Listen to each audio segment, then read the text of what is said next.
Today, everyone wants to use AI in everything. LLMs, large language models, will become a norm. There was a point in time where a lot of trading volume was happening through the strategies which I had built. AI is a black box. You need to see whom you want to collect money. AI can almost do anything. When people started using machine learning, their solution became better and better. Lucky actually to be in a place like this where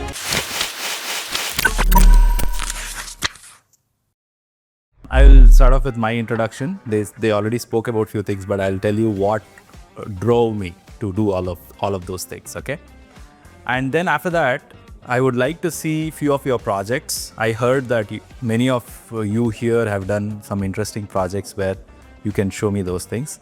We can have that, and after that, you can ask me questions. I think you will have a lot of questions for me, and I will take them. My core strengths are I've been in the field of AI for the last 20 years, okay, where AI was not famous. Today, everyone wants to use AI in everything, right? But it was not the case earlier. There was a time where people were like, okay, AI is a black box. We don't know what it is, and we don't want to use it, and so on, okay? And from there, it changed to a place where everyone wants to use AI. If there is no AI, they're not going to use the product. Okay, that's almost we are there. Second thing is entrepreneurship. Okay, I started my companies with an intention of creating an impact. First set of companies which I started, my reason was to show that even in India we can do cutting edge innovation.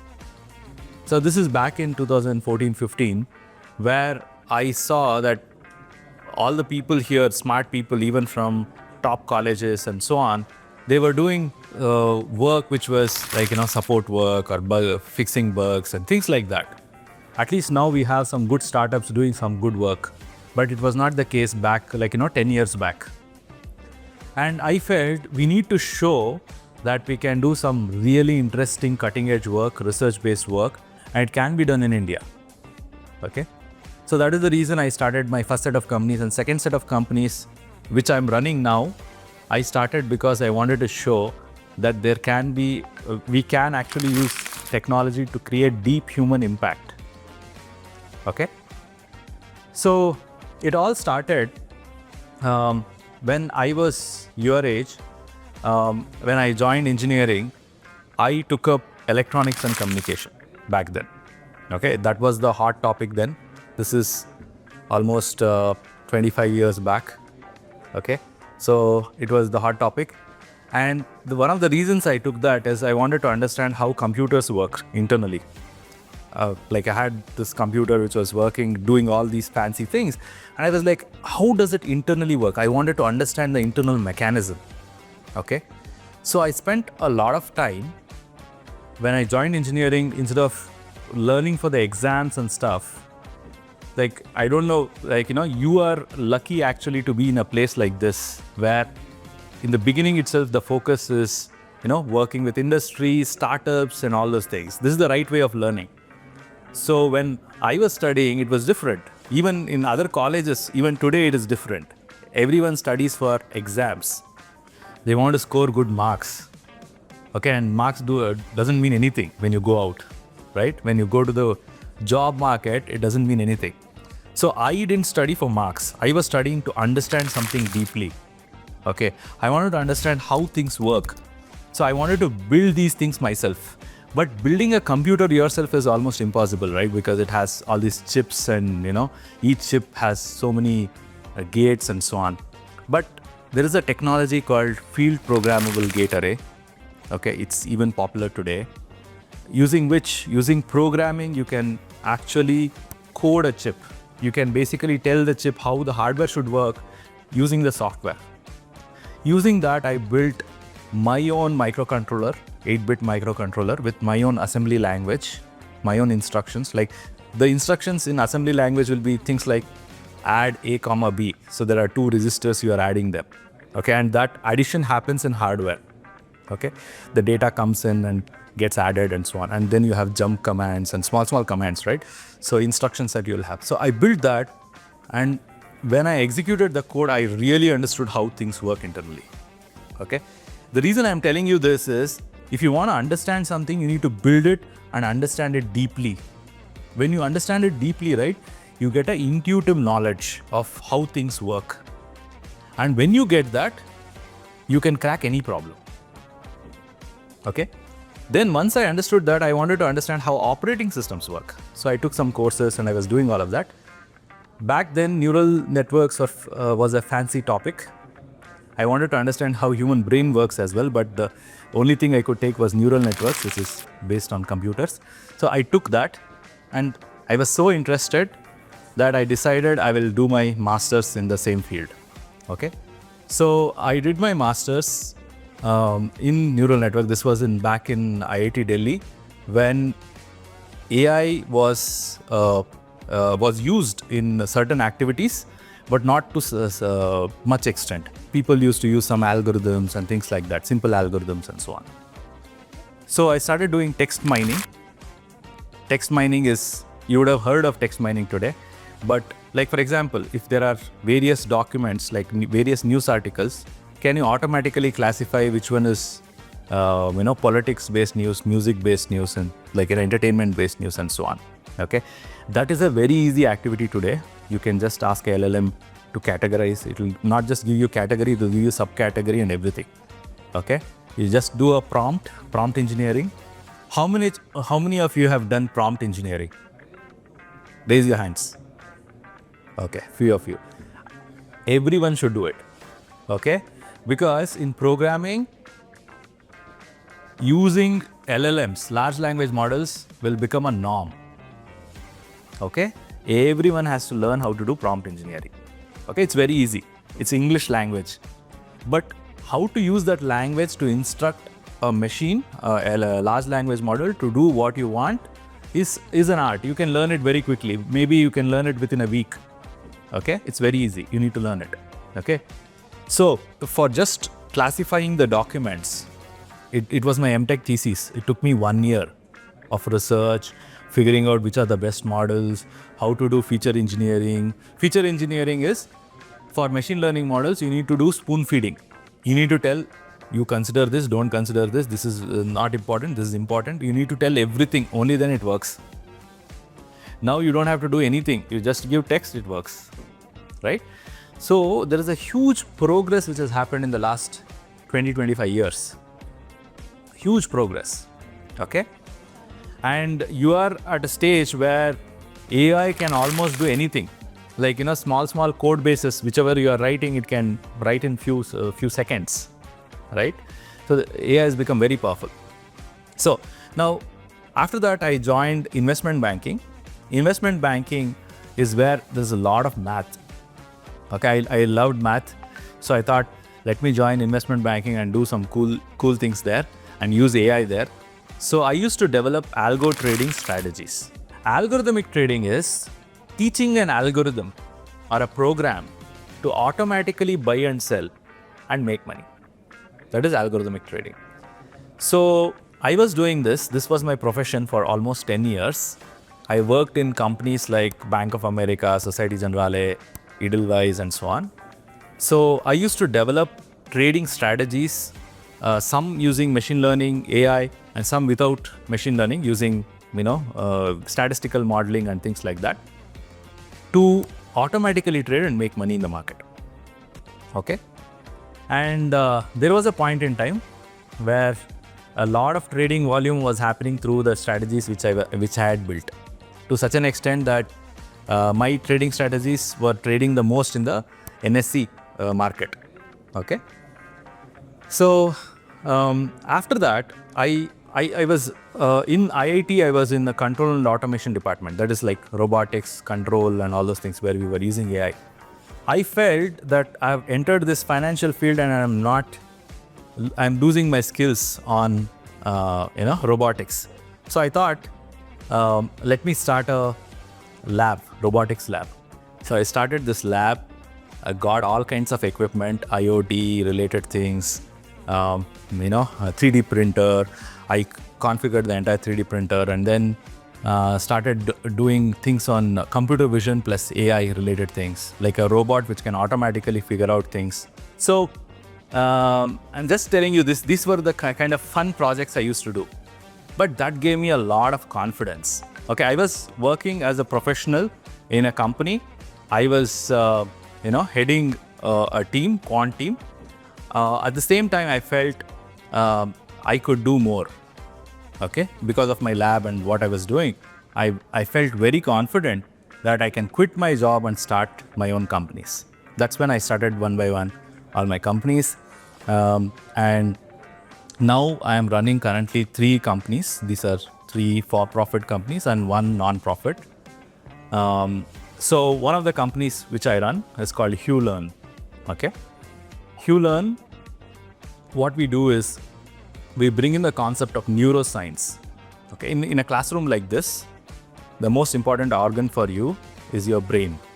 Okay, if you want to make sure that everyone here is learning, and including the people sitting in the back there, okay, everyone is learning. Okay, that means you need to activate their brain, everyone's brain. Okay, there should be an active participation.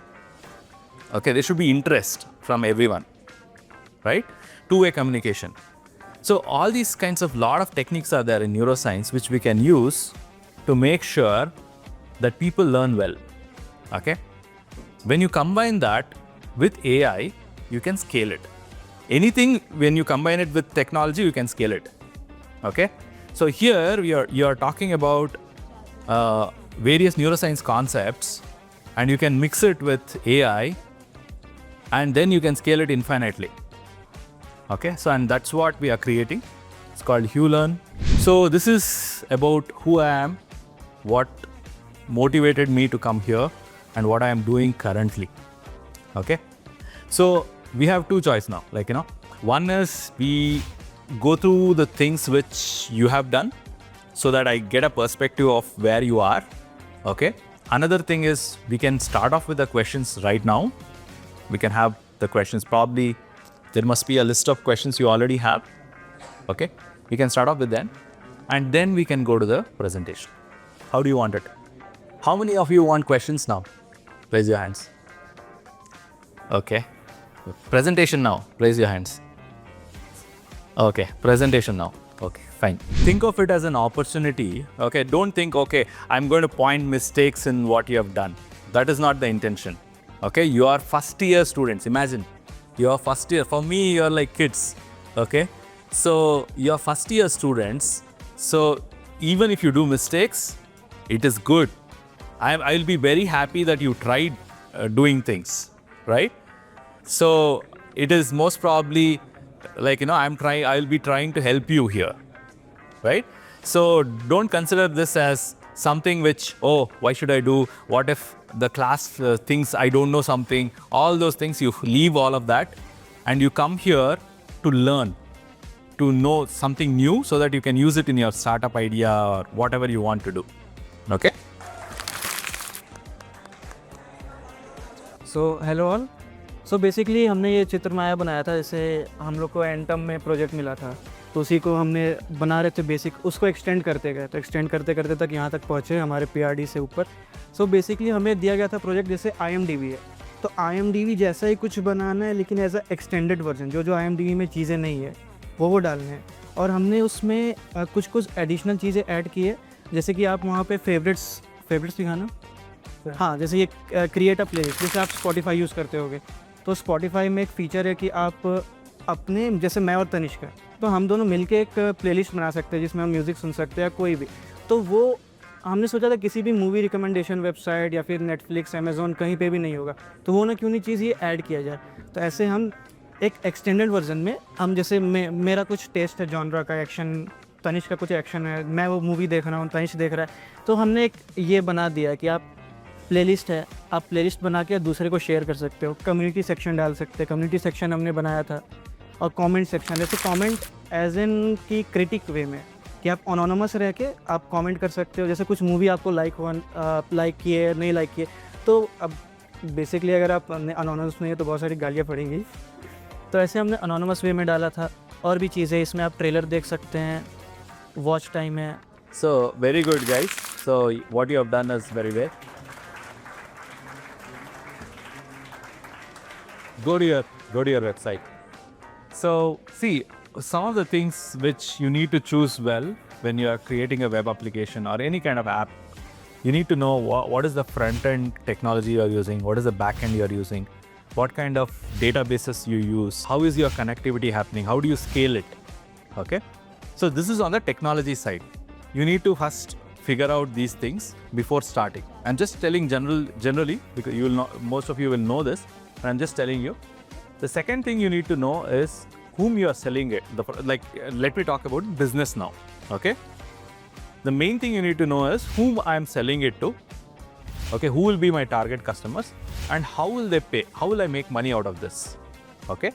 If you are doing something for, like, let's say non-profit, then it is fine, okay? You don't have to worry about money. Government can pay you money, whatever. But anything you're starting as a business, you need to know how you're making money, how much you are going to charge, okay? So please keep this in mind when you're doing it, okay? So here, I like the UI, the way you have developed, it's very mature. There are certain UI components you can make it slightly better. That's small things you need to work on. And you're thinking of aggregating this, like, connecting it with Netflix, Prime and all those things, which is a good thing because every time I have some favorite, I don't know where it is, right? I want to create a playlist in one place, and if I want to rewatch something, I want to go there. Like, or I'm watching a series, and I want to keep all my series in one place because that will come after 1 year, right? The next season will come after 1 year. So this can be very helpful. So I think it's a good product.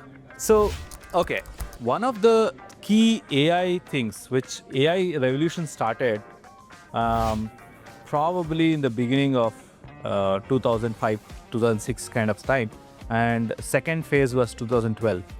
One of the key things was how to the recommendation engine part. Okay, Netflix spent a lot of time and effort doing it, and they had a challenge also. They wanted to give $1 million to someone who cracks the recommendation engine part. Okay, and when people started using machine learning, their solution became better and better, right? So each company has its own way of categorizing movies. Okay, what I've heard is, Netflix has like more than 1,000 variables to describe a movie. In the sense, it's we say, okay, it's a criminal genre, it's horror, whatever, right? So top level, but they go into so many levels, right? It may be a Korean movie or Hindi movie or whatever, in that subcategory, this is for this particular state, people may like this and so on. So they have created so many categories, and using that, they are able to predict what you would like. Here, the recommendation engine is something which is very important. Okay, you can build AI into that, right? Another thing is you can bring a conversational agent as well. So conversational agent, what it does is, see, one of the important things which is happening today is most of the applications are going into more of a conversational mode. The reason is, it is easy to learn a particular, for example, there is some option somewhere in that menu you will not know. Okay, if you have a conversational agent, you can just talk to it and it will say, okay, here is this thing. Okay, and you can ask more refined questions to conversational agent. You can say, I want 1990s movies where aliens were there and and this person was a hero. Can you tell me such a movie? Then it can do that. Here you cannot search that, it's very difficult. Your filters will be a limitation for you. Okay, so all those things can be gotten. So I'm just giving you AI as input, so you can add other things also. And you need to look at the monetization part. Okay, how do you monetize? So there can be different ways, right? You can ask your subscribers to pay. Like, for example, this tool is there. Someone who is using it, they may feel that this is useful and they may pay. That is one way. Another is you can talk to people from, let's say Netflix itself pays you because you are bringing in traffic. More number of people are watching. Their watch hours are increasing. Things like that. So you need to see whom you want to collect money, right? So that is something you need to work on. And then you need to bring it to the market in the right way and advertise it in the right way so that people start using it. We can have like a quick Q&A. We can take 2 questions. Okay, so when I was passing out from IIT, at that time the rage was all investment banking. Okay, that was the topmost thing. Okay, today AI is big. At that time, investment banking was big. So without planning, I got into investment banking. I thought, okay, because of math, I got into the investment banking. Then when I got into investment banking, I understood in banking there are programmers, quant people, and then top people are the traders. Traders are the top because they generate a lot of revenue, millions of dollars they make for the company. So I thought I should become a trader. So I started learning how to become a trader and all those things. And then I wanted to build trust strategies. So what I did was I joined Bank of America, and from there I moved to an Indian company called Brick Securities to make sure that I can become a trader in Indian markets, because becoming a trader in New York or in Hong Kong at that time it was kind of difficult. So I thought, okay, let's go to Indian market, become a trader there first.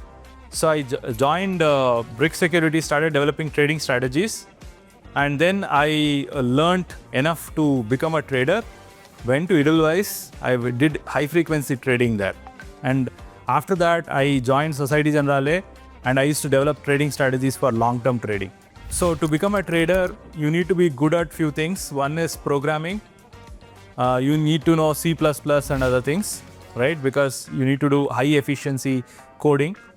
First thing. Second is you need to know about financial markets, how the markets move. You need to have knowledge about it, okay? And you also need to know how to build trading strategies. You need to have experience. That you can do with personal trading also. Today there are a lot of platforms. Zerodha also allows you to code and things like that. So you can do that, learn, and then approach. Today it doesn't matter from which college you are from. Okay, I hire people who are college dropouts. If they are good at technology, that's all matters. If they are good at what they are doing, that's enough. So, and it is the same thing in other places also. Okay, so you can apply directly. They may not come to your college or this place, but you can apply directly. And if your resume, if you have all these things that you have, very good programming skills, you have already done coding, you are good at some statistics, AI and other things, they will give you a chance. Okay. Thank you. I think we have had a wonderful session, and thank you for your insights and the valuable feedbacks that you gave to our students. Thank you very much, guys. Thank you, sir. Thank you.